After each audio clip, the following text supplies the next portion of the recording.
You want to hear something wild? Millionaire twins refusing to eat until their new black nanny did something.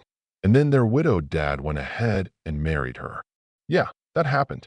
Vivian Blackwood's sharp voice cut through the grand halls of their $3 million mansion, pointing a perfectly manicured finger right at Camila. Just look at her, Thomas, she sneered. Do you really think someone like that knows how to take care of children from our lineage?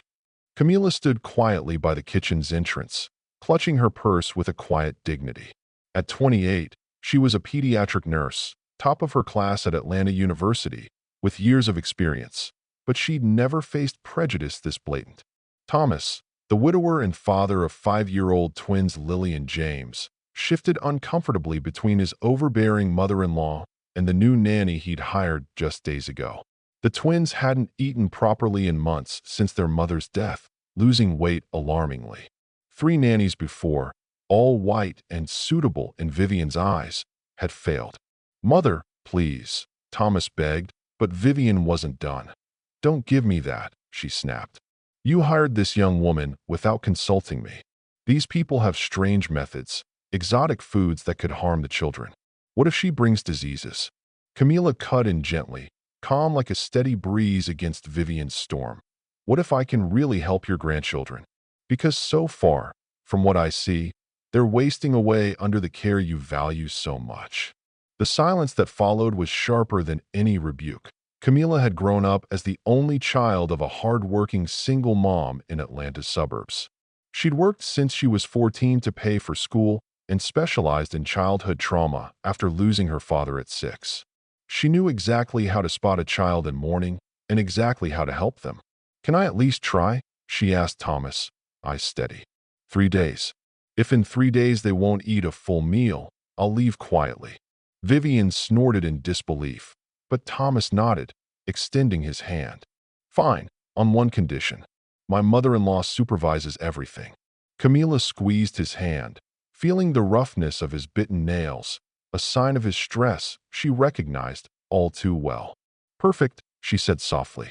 "She can learn a thing or two in the process." And so began a silent battle behind the gilded walls of the Blackwood mansion. What they didn't know was that Camila had already researched the family's history, understood the children's trauma, and had a plan far beyond just feeding them. Within minutes of stepping inside, she cataloged every sign of emotional neglect. Lily hid under the stairs, clutching a filthy blanket clearly untouched by soap in weeks.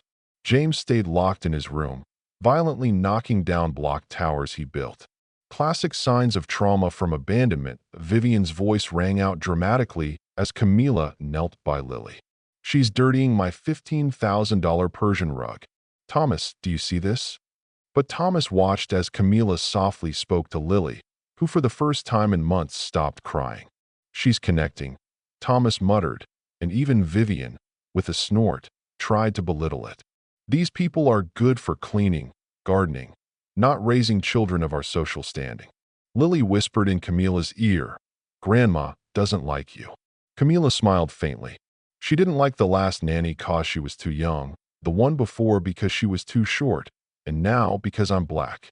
5-year-old Lily's innocent words hit Thomas hard. His late wife Isabella used to say people of different colors made the world beautiful, like a rainbow. Vivian paled and sputtered.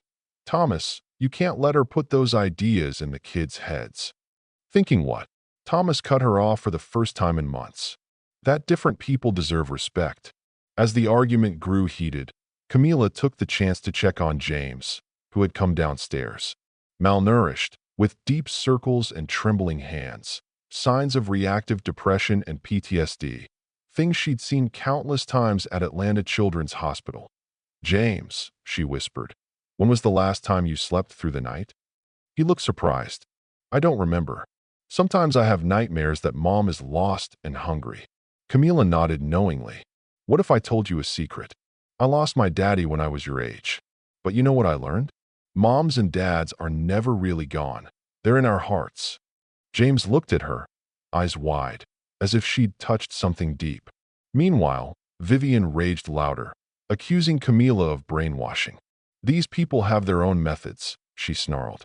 "Methods that don't suit our family. Camila held her ground. You mean talking to them like human beings? Vivian's face flushed red with anger. Don't be sarcastic. You don't understand the subtleties of raising upper-class children. What if she causes trouble? What if the neighbors talk?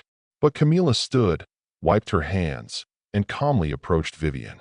Mrs. Blackwood, you're right about one thing. I did grow up in a different environment. Vivian smirked, thinking she'd won.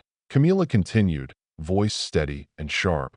I grew up where my mom worked 3 jobs to keep me in school, where I earned a scholarship for pediatric nursing, where I learned traumatized children need understanding, not judgment, and where the color of my skin never determined my ability to care for any child. The silence was deafening. Thomas looked at Camila with a mix of admiration and shame. You're a pediatric nurse? Yes, she nodded. 8 years at Atlanta Children's Hospital, specializing in childhood trauma. Your kids are showing classic signs of reactive depression and PTSD. Nothing that can't be treated with patience and the right care. Vivian paled. She'd spent 15 minutes attacking a qualified professional purely on racial bias. But you applied to be a nanny, Vivian stammered. Camila smiled coldly. Sometimes, we need to be exactly where the universe wants us to be. And something tells me these kids need much more than a nanny. Vivian was clearly disarmed, Thomas intrigued.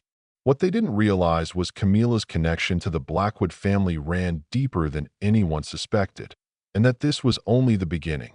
Over the next 3 days, something extraordinary happened. Lily and James not only ate full meals, they asked for seconds. Camila introduced an emotional reconnection protocol she developed while working with orphans, turning meals into fun experiences, making animal-shaped sandwiches, telling stories about nutrition. Vivian watched suspiciously from the window. She must be drugging them, she muttered, but Thomas couldn't look away. He hadn't seen his children laugh in months at tea dinner. Vivian challenged Thomas about Camila's Southern University degree. Those schools don't have the standards of our elite universities, she sneered. Thomas poured more wine. Atlanta University is one of the best for pediatric medicine. She graduated with highest honors.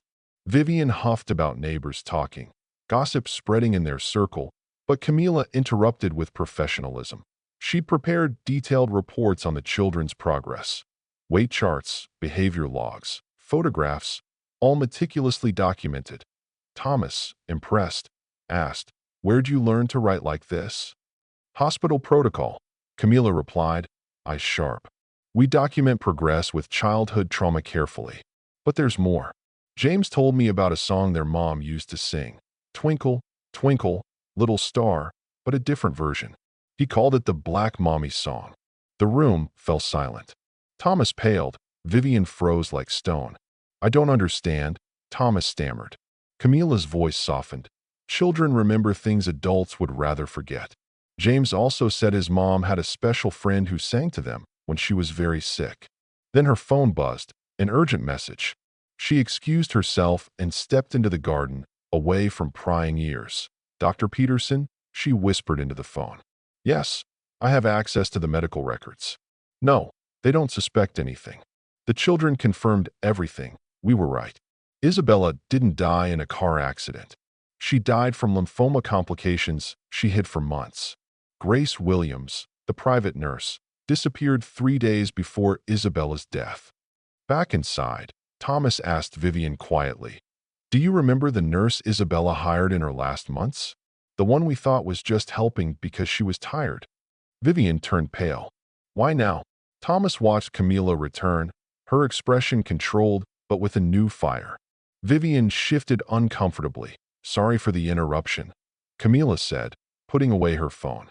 "Sometimes the past catches up with us in unexpected ways." Vivian forced a smile.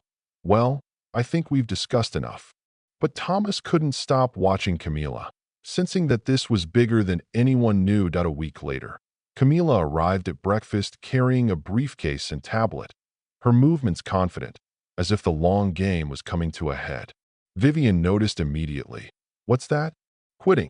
Camila smiled gently. "Actually, I came to return something that's belonged to this family for too long." She laid out a photograph on the marble countertop. a sick Isabella beside a black woman in a nurse's coat holding her hand. "Do you know who this is?" Camila asked. Vivian stood rigid. Thomas paled. "That's Grace Williams," Camila said quietly. "The nurse who cared for Isabella during her last 6 months, when you thought she was just tired." Thomas's eyes told a story he hadn't voiced. "Grace is my older sister," Camila revealed. "She disappeared 3 days before Isabella died. And on that same day, Isabella signed a will drastically changing the twins' inheritance." Vivian erupted. "This is blackmail. Thomas, call the police." Camila laughed softly, pulling out documents, bank transfers, confidentiality agreements, and an audio recording of Vivian threaten.